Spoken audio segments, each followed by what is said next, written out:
મારું નામ ડૉક્ટર યોગેશ વાઘેલા છે. ક્રિટિકલ કેર સ્પેશિયાલિસ્ટ છું. ફિનિક્સ હોસ્પિટલ ગુએમદેવ અને ફિનિક્સ હોસ્પિટલ નરોડા અમદાવાદથી. આજે અમારી હોસ્પિટલમાં એડમિટ થયેલા પેશન્ટ દિવાનજી ઠાકોર વિશે વાત કરીશું.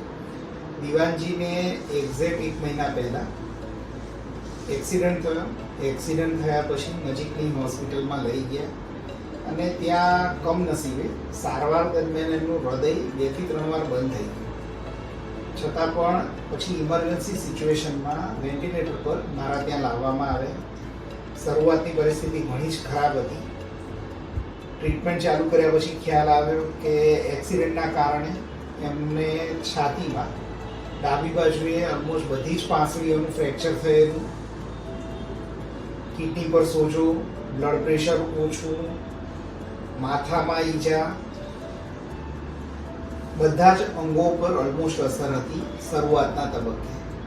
11 દિવસની ગહન મહેનત પછી એ વેન્ટિલેટર પરથી બહાર આવી શક્યા અને પછી પેટની ઈજાના કારણે એમને મેજર ઓપરેશનમાંથી પસાર થવું પડ્યું.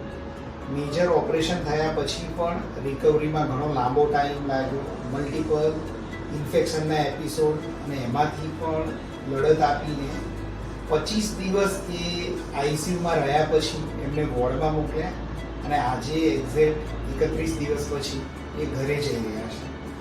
તો દિવાનજીના કેસમાં જે જોવા મળે છે, પેશન્ટ ગંભીર ઈજા હોય કે જ્યારે મલ્ટિપલ સિસ્ટમનું ઇન્વોલ્વમેન્ટ હોય, ટાઈમ રહેતા જો આપણે યોગ્ય સારવાર મળે, યોગ્ય ક્રિટિકલ કેર ટીમ, સારા આઈસીયુમાં ટ્રીટમેન્ટ મળે તો પ્રેસિયસ લાઈફ બચાવી શકાય છે.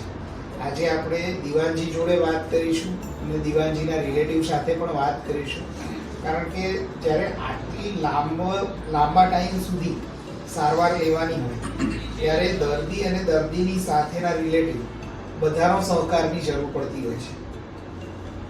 દિવાનજી, યાદ છે શું થયું હતું? ત્યાં જોઈને વાત કરો. એક્સિડન્ટ થયું હતું, શું થયું હતું? પછી કેવું રહ્યું અત્યાર સુધી? હવે કેવું છે? આપણે પેશન્ટના રિલેટિવ સાથે વાત કરીશું.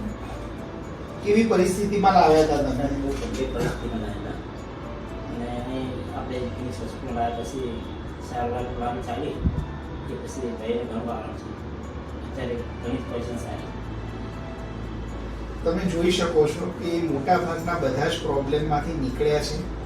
હજુ પણ આગળના તબક્કામાં નેક્સ્ટ ફેઝમાં એમને ટ્રીટમેન્ટ ચાલુ રાખવાની છે. એ પ્રમાણેનું બધું જ માર્ગદર્શન અમે આપ્યું છે.